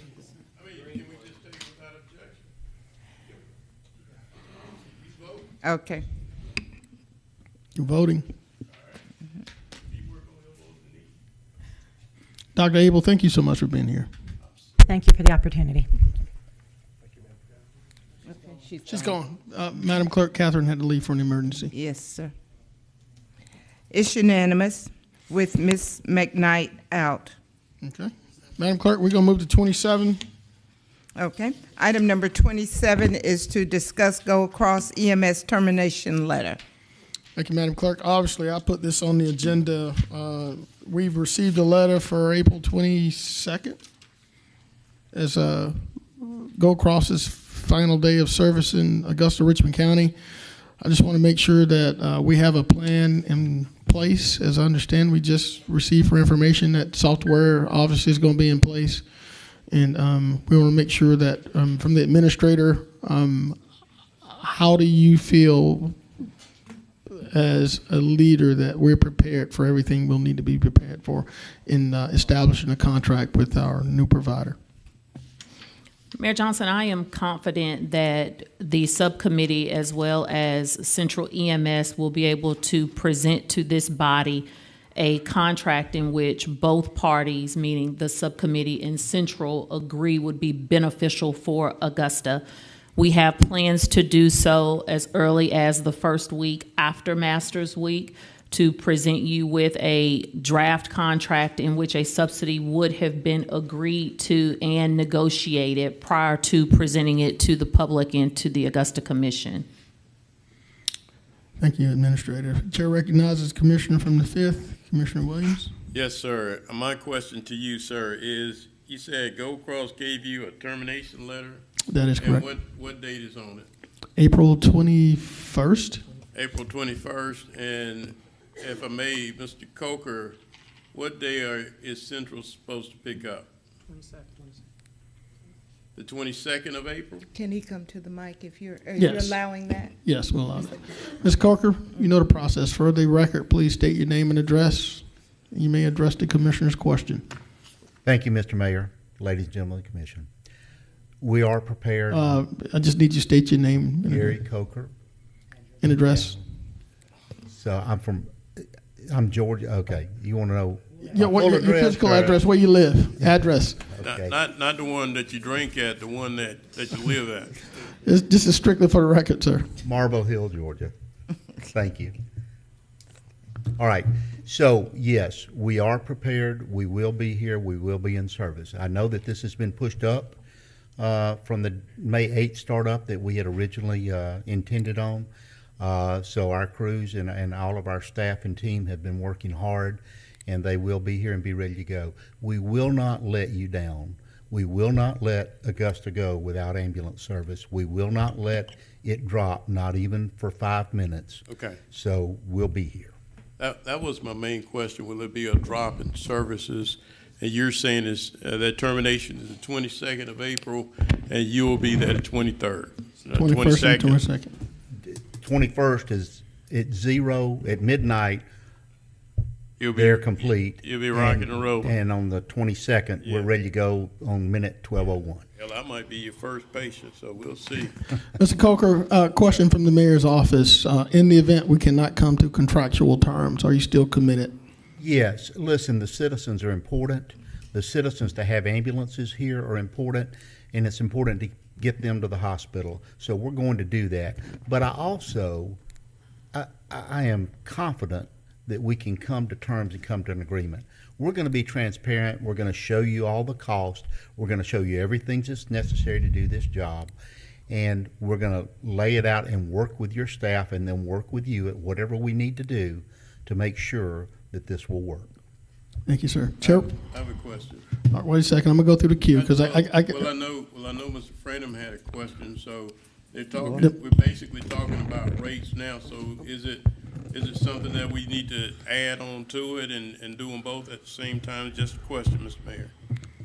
I would say let's go through the queue first, and then we'll see. Chair recognizes the Commissioner from the 4th, Commissioner Mason. Thank you, Mr. Mayor. I just need to clarify a comment that was made, make sure I get the right clarity on there. My 911 director, can he come back up here just for a second, please? Because the statement was made that we'll have the software and everything will be in place. Is that your understanding? Right. No. So the software will not be in place at that time. So right. Onboarding and what have you will have to occur with them. Like I said, we will have the flip chart, antiquated system to utilize come the 22nd. But I wanted to make sure it was clear that we did not have the software in place on the 22nd. Now that's important to note because that's where some delay can come in initially. So we got to prepare ourselves for that. You can't turn your head away from it. We've got to prepare ourselves for that. And I don't want something put out and then you turn around it's like, that's not what I said. And I know that's not what you said. So I don't want anybody up here to think that that was the deal. It will not it will not be in place. And I'm sure I have confidence that you guys will do the best job that you possibly can given the circumstances. Nobody's going to intentionally not try to service the community. No, so our staff is outstanding. They excel on a daily and nightly basis when we're sleeping or when we're first getting up. So we have the confidence that they'll be able to do great. So do we have a estimated time frame of when that software will be in and available? Within the next 3 months. Excuse me? Within the next 3 months. Again, we have, and I say within, that could be 3 weeks from now. Right. That could be 3 months. So I'm answering the question. Yeah, I don't want to tell you. I don't want to play the shell game or the bait and switch. Yeah. And it not be true. Okay. All right. Thank you. I appreciate it. Yes, sir. So I recognize the commissioner from the 7th, Commissioner Phantom. Thank you, Mr. Mayor. And I do think that just based on the administrator's comments, we can combine 27 and 29 based on my colleague's question. I'm going to just cut straight to the chase. Administrator, why is it that it's taking so long to get a subsidy number back? Are we waiting on Central or are they waiting on us? Commissioner, I did not think it was taking us long. The committee on, I don't have the exact date, but immediately once the commission authorized the subcommittee and declared who would sit on the subcommittee, we've had 2 meetings. So I want to say it's been 2 weeks. And so I'm very pleased with the progress that the subcommittee has made with Central to gather the amount of information that we have to present them with a draft contract. As I stated, we should be entering into contract negotiations and bantering back and forth immediately, as well as presenting this body with a contract the week after next. So I don't see it as being a long period of time at all. I'm very pleased with the amount of time it has taken for us to get to this point. Okay. I mean, I'm going to respectfully disagree. We put a contract together 1 week for procurement in 1 week, and then now we're March 6th when they got the zone. Y'all have done twice. You called off yesterday's meeting. I was expecting that we were going to hear a number today. My question is for Mr. Coker, Mayor. Mr. Coker, if you will, please, sir. Mr. Coker, are you willing to have these contract negotiations out in the open, full transparency? I am. Okay. Okay. Well, we have nothing to hide. Listen, this is simply a math problem. Okay, it's a math problem. And here is the problem. Let's take a look at the seesaw. More ambulances mean less response times, right? Also, that same seesaw, more ambulances mean more cost. Right. We have to know what it is that you want, and we have to know then how to apply the budget to that. We'll lay all those out. It's public. That's fine with us. We'll be happy to be very transparent on everything that we do, and the numbers will be straight across, clear, and something that all can understand. Yeah, and I appreciate that because, I mean, we've been going around this process for over a year, and I feel pretty confident that the same people that were in the bid process before, the same people at the table now, and I'm pretty sure they know what the city wanted a month ago, and I'm sure they know what we want now.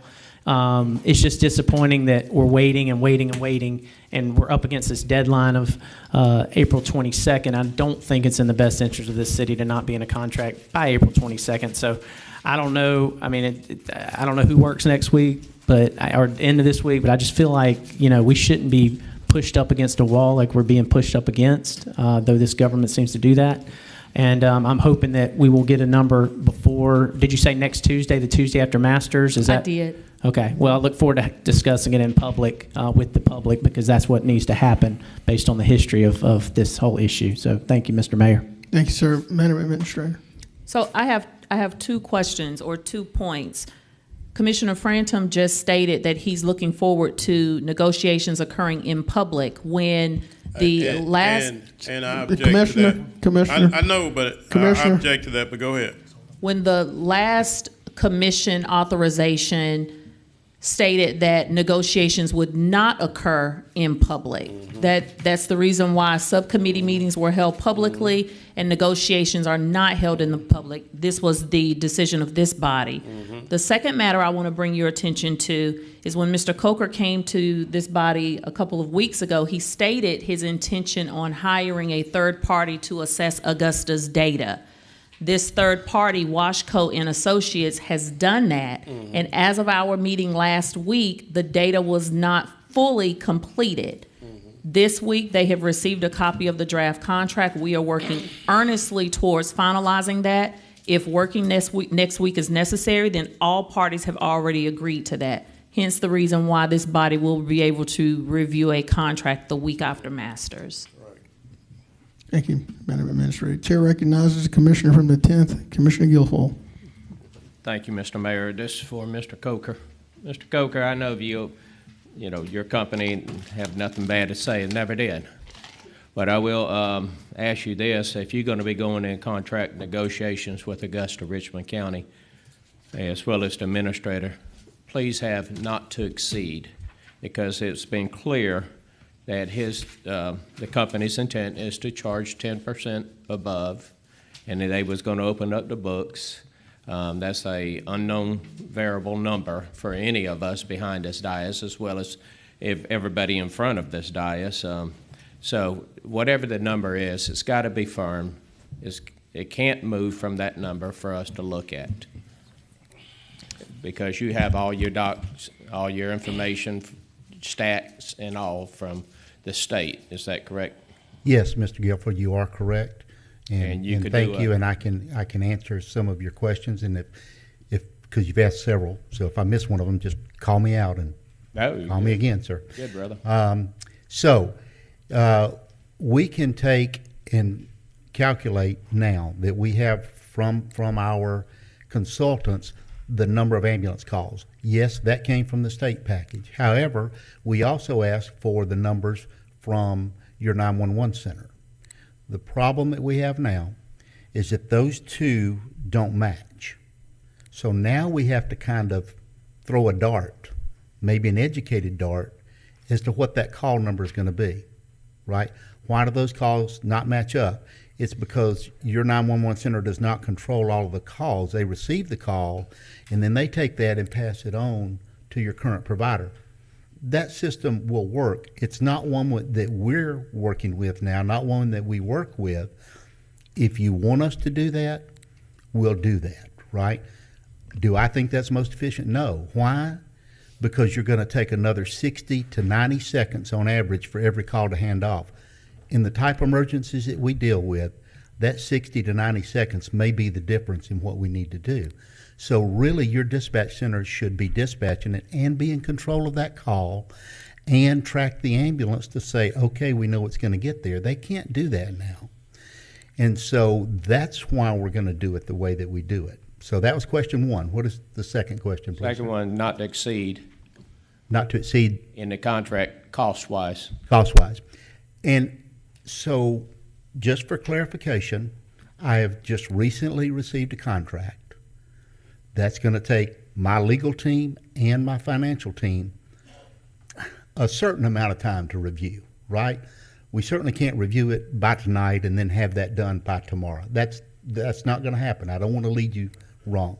But we're going to do that quickly. Listen, I was in a conference last night with our team till late in the hours. We'll be again after this meeting, and we'll be in another conference tonight till late hours. We're working as hard as we can to get that number to you. But that number is a number of what are the costs, what are the number of calls, how many ambulances does it take to actually make those calls in a legitimate amount of time, a time that would be reasonable, that everybody would be happy with. So that's going to take us some time, number one. Number two, yes, we want the number to be completely right, and that's why we're putting so much time into it, and that's why we're doing what we're doing. We want to give you a number that's right, and guess what? Once we do, it looks like this contract might be 3, 4, 5 years. We've got to live with that for quite a while. We're going to be sure that we're right, because when we make you a promise, we want to keep our promise. And what we don't want to do is we don't want to have to come back to this board and say, oh, listen, you know, that was wrong what we said last year, and by the way, you guys need to come up with some more money this year because we did it quick so we could get you a number quick, and we got you the number quick, but that number wasn't right. That's not what we intend to do. Nor does this body need to be surprised at the end of the year when you open your books and they go, we misfigured, or we had more calls. I'm not going to blame it on your company whatsoever, because your company is top notch. And you're willing to open up all your records. You're willing to start prior to having a contract in place. But then again, you did ask for the zone. So you are responsible for this area. But my question is that we need to make sure we have a hard, firm number on the front side, no different than any other contractor, anybody else that comes before this body, no different than we just approved all these millions of dollars. They were hard numbers, no different than our previous provider, hard numbers. Yes, sir, and I agree, and we will give you a hard number. Thank and you. we're going to work hard and as quick as we can to give you that hard number. We just want it to be sure that we want to be sure that that number is a correct number. Thank you, Mr. Coker. Thank you for your time. Yes, thank you, Mr. Thank you so much. We're going to go through the queue. Commissioner from the first, Commissioner Johnson. Thank you, Mr. Mayor. I want to remind my colleagues of our commitment to stay out of the way on this process. Thank you. We said on a number of occasions that we didn't want to be involved in the negotiations. Asking those negotiations to be held in a public manner absolutely puts us in the middle of those negotiations. I think that's been the issue over the last couple of years and in times when we've tried to do this. I think one of the best models we had is when we went to the table with AmeriPro. We stayed up here, they went to the back to negotiate. We should remember our commitment to stay out of the way on negotiations. I can remember very vividly when a Gold Cross contract came before this body and we attempted to negotiate it on the floor, and everybody went into uproar saying that we've never done this before. We've never done this before. We don't need to do it this way. And I believe that those negotiations didn't happen. So let's stay consistent with what we said. We shouldn't be on the floor telling Mr. Coker what to put in the contract. That's not our job. Right. We shouldn't be badgering the administrator. We just shouldn't do that. I think at this juncture, we understand a couple concrete things. The provider that we had on a month-to-month for as long as we needed them to decided to walk away early. The reason why this software won't be in place by the time Coker takes over is because we were expecting it to happen later on. Okay? So now we're faced with a couple concretes. They're walking on the 21st. We have to start on the 22nd. I want to urge my colleagues to stay out of the way because every time we get involved in something that we're not experts in, we mess it up. That is not to say anything negative to my colleagues, but we're getting in the way here. And with that, I see that there are some other commissioners in the queue, but I want to make a motion to receive this as information so that we can move on to our next item. Yeah, but I got it. Okay, Thank you, Commissioner Johnson. I have wait a minute. I'm going to get to you, sec. Give me a second. I made a motion. I want to get a second. Madam Clerk, we have a motion. You second? Okay. And a second from the Commissioner from the 9th. I did. All right, so there's a motion and there's a second. Commissioner Williams, keep it brief. We're trying to get out of here. You want to keep it brief? Yes, sir. You already been here 3 hours. What's the problem? Come on, sir. But I just want to reiterate and say exactly pretty much what the commissioner from District 1 said, that we committed ourselves to staying out of the way and not being in the middle of negotiations. And that the creation of the committee was done, and we said no commissioners would be on that committee. And so we put people in place to pretty much do the talking and negotiations and what have you for us. So, you know, at the same time, I pat commissioners on the back for questions or what have you, and being kind of itchy about what the rate will be. I'm itchy about the rate. The day the council gave the thing to Mr. Coker, he and I had a short conversation. I said, Mr. Coker, I'll be your biggest fan if it's, you know, something that we can agree on, and I'll be your biggest detractor if it's something that we can't agree on. And that's pretty much all I've said to him. The administrator has said that after the Masters Week, we'll pretty much come back with some firm numbers, and I'm hoping that's true, that they'll come back with firm numbers. But to negotiate in public, we've never done that. When things came up by Gold Cross, we pushed it to the back room. We were agreeable to do that, and I think we need to continue that unless something is put to a vote and you get 6 commissioners to vote that way, then we're not doing it.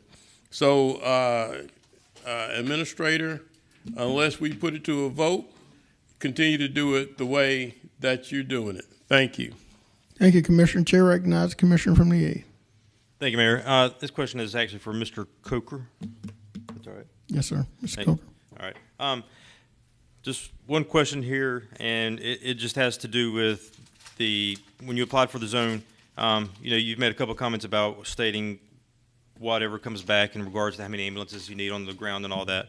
But don't you have to at least do what you told the state that you would do when you applied for the zone? Well, yes and no. Okay? The yes is that's how we applied for the zone. They also asked us, would we be willing to stick to that commitment if your board decided to give us a zero subsidy? And our answer was no. And we just simply can't do that because I just as soon sit here and write you guys out a check right now and say here because we're going to lose money at it that way. There's a certain amount of people here in any system, Augusta, Atlanta, Savannah, wherever you want to talk about, that don't have the ability to pay for their ambulance bill, and they don't have a way or mechanism. And there's a certain amount that will end up being either paid a short amount or will not pay enough to cover the services.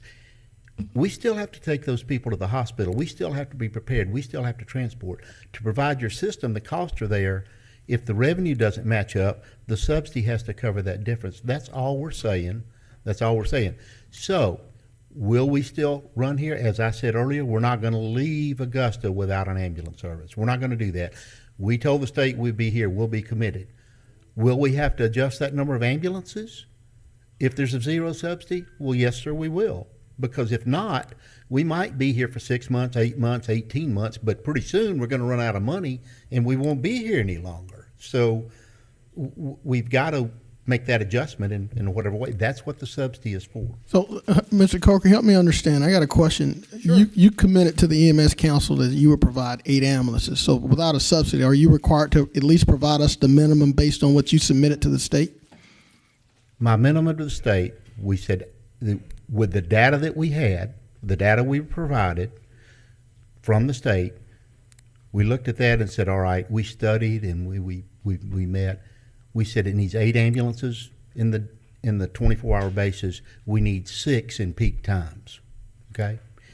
So that's what we put into the state, knowing that we had to negotiate a subsidy. The state asked us a direct question: will you run those 8 and 6 ambulances? Will you commit to this contract? Or it's not a contract, but will you commit to your proposal if there's zero subsidy? And we said, no, we will not. We directly answered that question, no. We can't. Now, will we run it? We'll run it, but not with that number of ambulances. We will run it. We can run it, but it will be a less number of ambulances, and your response times will be longer. So we need your help to help us figure out what is a reasonable amount to make the subsidy to work out for the reasonable amount of number of ambulances to get you the reasonable amount of response time. Thank you, sir.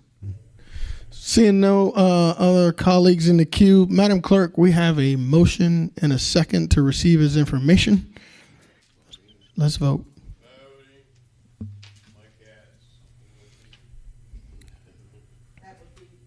That would be for items 27 and 29. And 29. You're exactly correct.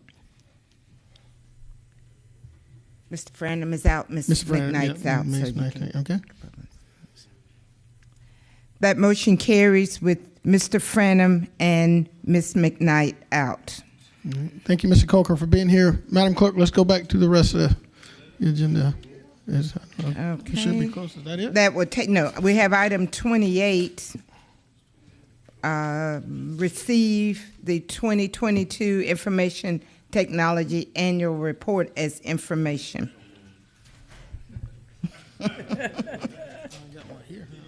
What was 20? Yes, sir. I will definitely give you the short version. Oh. All right. Mr. Mayor, members of the commission, each year, as you are aware, the Information Technology Department is a support agency. So being a support agency, we provide you our annual report each year demonstrating our value of what we have done in the previous year. So this is the 2022 annual report, which breaks down the respective support that we provide each of our respective departments to include citywide projects, general support projects, our public safety projects, tax projects, utilities, radio system, all of the respective projects that we did broken down, as well as our performance measures to show our workload, effectiveness, and efficiency demonstrated by our department. I want to thank the respective information technology employees for doing a stellar job in supporting and providing that support to the respective departments, as well as our external agencies that we support on a day-to-day basis. That concludes the report, and I ask that y'all support us and receive this as information. Thank you so much. Without Director. objections. Without objections. Without objection. All right, Okay. Commissioner Garrett, you got a question. I see. I guess. Oh, he's out. Okay. And for the record, sir, item number 22, Commissioner McKnight had to leave. She asked that this be forwarded to a subsequent meeting. So. Okay. Gotcha. Does that conclude all of our business? Yes, sir. Ladies and gentlemen, thank y'all for being here today. My apologies for this long meeting. Have a great rest of evening and a wonderful Masters week. This meeting is hereby closed.